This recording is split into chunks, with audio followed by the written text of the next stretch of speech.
Hi everyone, welcome to our podcast Hey English. This is episode number 13. I'm Philip. And I'm Sara. Today, we're diving into a super important topic, financial literacy. That's right. Financial literacy is all about understanding and managing your money. But that's not all we'll cover today. Exactly. While we talk about financial literacy, we'll also explain some useful English vocabulary, grammar, idioms, and phrases. So, you'll be learning about money and improving your English skills at the same time. It's like a 2-for-1 deal. Whether you're trying to get better at managing your finances or just want to brush up on your English, we've got you covered. And don't worry if some of these concepts are new to you.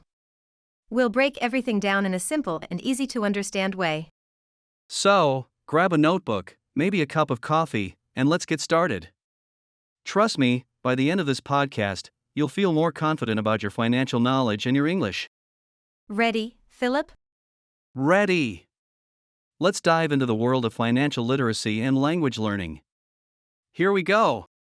Alright, let's kick things off with the basics. Sara, what exactly is financial literacy? Good question, Philip.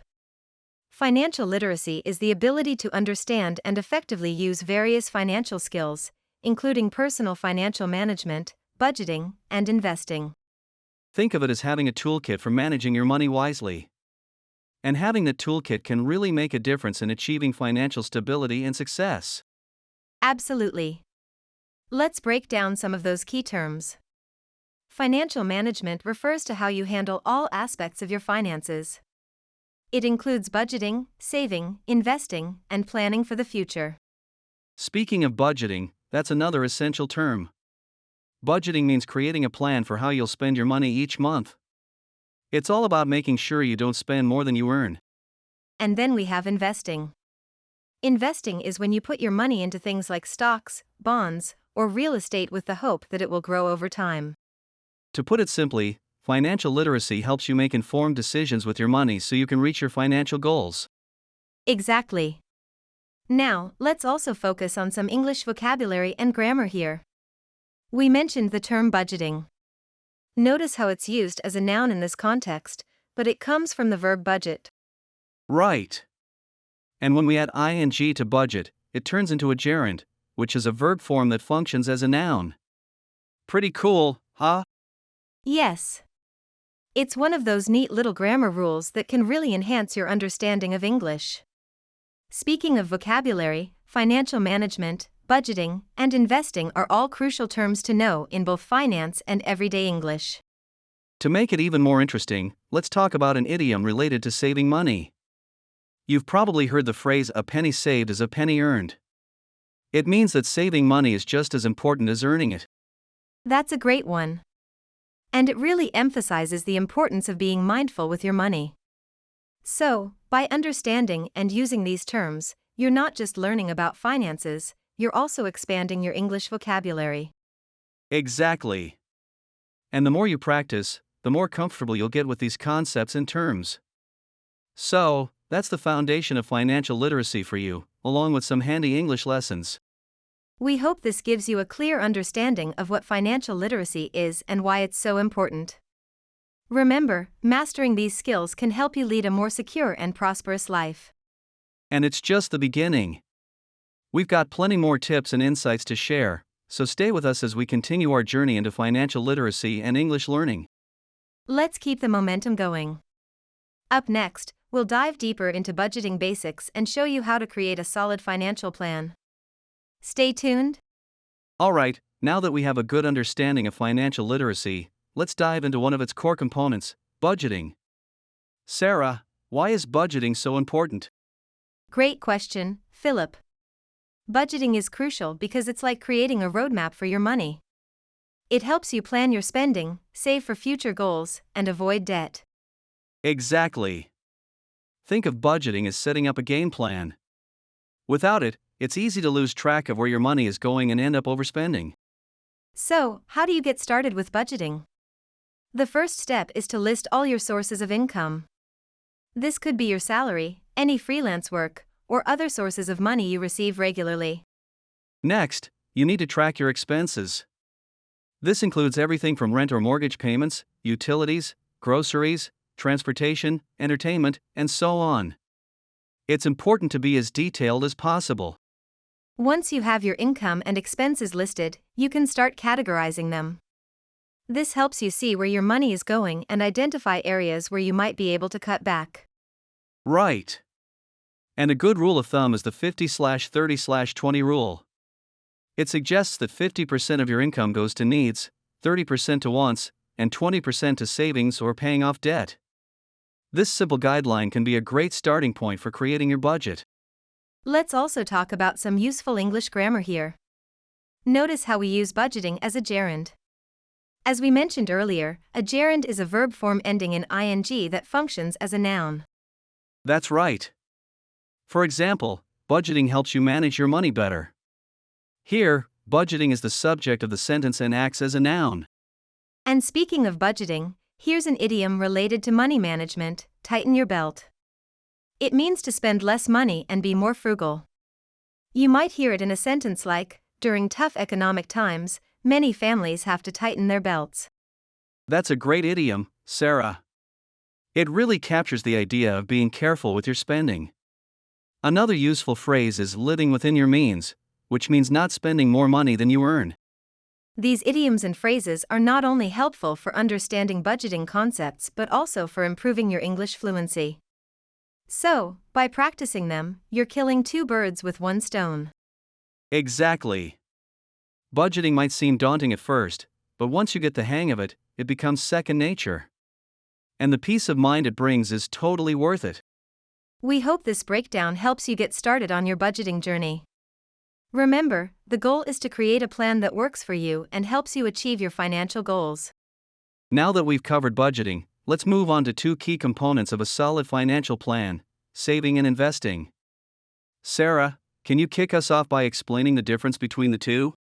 Sure thing, Philip. Saving is setting aside money for future use.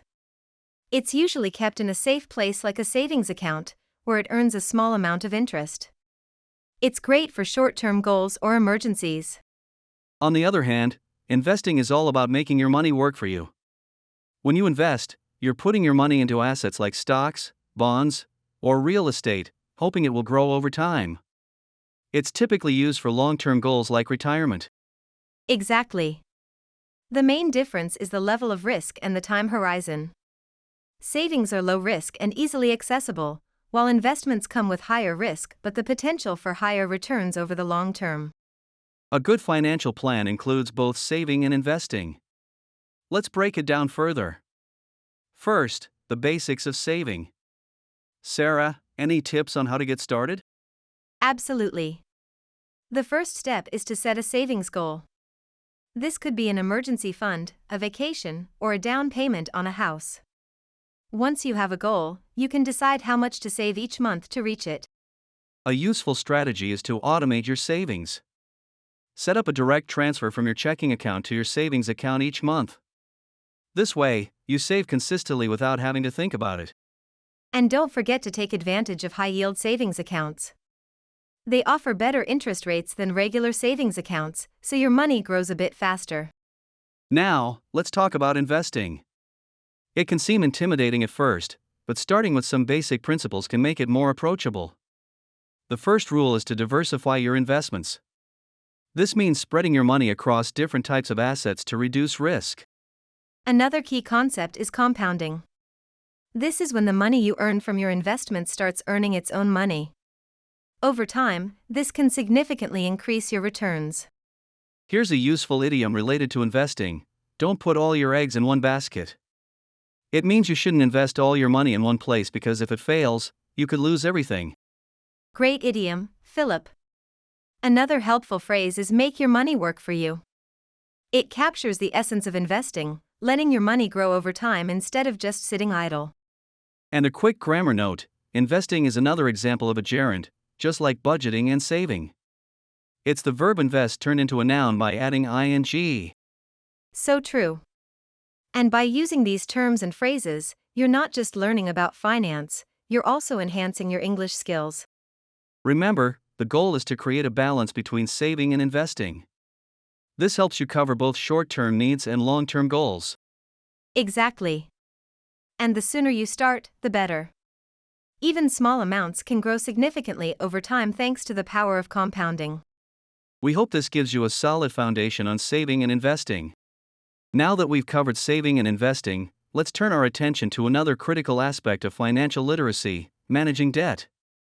Debt can be a major challenge for many people, but with the right strategies, it's manageable. That's right, Philip. Debt itself isn't necessarily bad. It's all about how you manage it. There are different types of debt, such as student loans, credit card debt, mortgages, and car loans. Each type requires a different approach. A good starting point is to understand the terms of your debt. Know the interest rate, the minimum payment, and the total amount owed. This helps you prioritize which debts to tackle first. One common strategy is the debt snowball method. With this approach, you focus on paying off your smallest debts first, while making minimum payments on larger debts. As you pay off each debt, you gain momentum, like a snowball rolling down a hill. Another strategy is the debt avalanche method. This involves paying off debts with the highest interest rates first. It might take longer to see progress, but it saves more money in the long run because you reduce the amount of interest you pay. Both methods have their benefits. The important thing is to choose the one that works best for your situation and stick with it. Consistency is key. Let's talk about some vocabulary. The term interest refers to the cost of borrowing money. When you take out a loan, you agree to pay back the principal amount plus interest. The interest rate determines how much extra you pay. And the phrase minimum payment is the smallest amount you must pay each month to keep your account in good standing. However, only paying the minimum can keep you in debt longer and cost you more in interest. A useful idiom here is in the red. It means owing more money than you have. For example, after buying a new car, I was in the red for several months. Another helpful phrase is pay off. It means to finish paying back a loan or debt. For instance, I plan to pay off my student loans in 5 years. And here's a quick grammar tip: the phrase to manage debt uses manage as a verb and debt as a noun. When we talk about debt management, we turn it into a noun phrase. Managing debt also involves creating a realistic repayment plan. Look at your budget and see where you can cut back to allocate more money towards debt repayment. And if you're struggling, don't hesitate to seek help. Financial advisors can offer valuable advice, and many organizations provide free credit counseling services.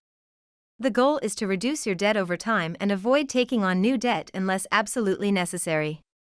By managing your debt wisely, you can improve your financial health and peace of mind. We hope these tips help you tackle your debt more effectively. Now that we've discussed managing debt, let's move on to something closely related: credit scores. Your credit score is a critical part of your financial health. That's right, Philip. A credit score is a numerical representation of your creditworthiness. It's based on your credit history and is used by lenders to determine how likely you are to repay a loan. Credit scores range from 300 to 850. Generally, a higher score indicates better creditworthiness. So, why does your credit score matter? Your credit score can affect your ability to get loans, credit cards, and even rent an apartment. It can also influence the interest rates you're offered. A higher score can save you a lot of money in interest over time. Let's break down what impacts your credit score. The most significant factors are your payment history and the amount of debt you owe. Making on-time payments and keeping your debt levels low are crucial. Another factor is the length of your credit history. The longer you've had credit accounts, the better. Additionally, having a mix of different types of credit, like credit cards, mortgages, and car loans, can positively impact your score. And don't forget about new credit inquiries. Each time you apply for credit, it can cause a small, temporary dip in your score. So, it's best to apply for new credit only when necessary. Here's a quick vocabulary note: the term creditworthy is an adjective used to describe someone who is considered reliable in repaying borrowed money. For example, she is very creditworthy due to her excellent credit score. And the noun form is creditworthiness. It refers to the quality of being creditworthy. You might hear it in a sentence like, lenders assess your creditworthiness before approving a loan. A useful idiom related to credit is good as gold. It means something is very reliable or trustworthy. For example, with her perfect credit score, she's as good as gold to lenders. That's a great idiom, Sarah. And remember, checking your credit score regularly can help you stay on top of your financial health. There are many free services available online to check your score without affecting it. Improving your credit score takes time, but it's worth the effort. Make sure to pay your bills on time, keep your credit card balances low, and avoid unnecessary credit inquiries. We hope this helps you understand the importance of credit scores and how to maintain a good one. Up next, we'll discuss setting financial goals and how they can guide you towards financial success. Stay tuned! Understanding credit scores is essential, and it leads us to another important topic: setting financial goals. Setting clear financial goals can guide you towards a secure and successful financial future. Exactly, Philip. Financial goals give you a roadmap for where you want to go with your money. They can be short-term, like saving for a vacation, or long-term, like buying a house or retiring comfortably. The first step in setting financial goals is to identify what you want to achieve. Be specific. Instead of saying, "I want to save money," say, "I want to save $5,000 for a down payment on a car." Once you have a clear goal, break it down into smaller, manageable steps. For instance, if you want to save $5,000 in a year, that means setting aside about $417 a month. Breaking it down makes it feel more achievable. Also, make sure your goals are realistic and attainable.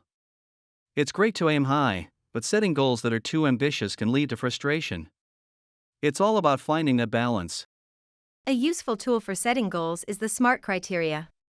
Goals should be specific, measurable, achievable, relevant, and time-bound. This approach can help you create clear and actionable plans. Let's throw in a couple of useful idioms.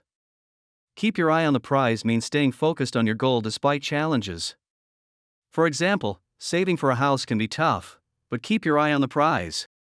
And another good one is bite the bullet, which means to face a difficult situation bravely.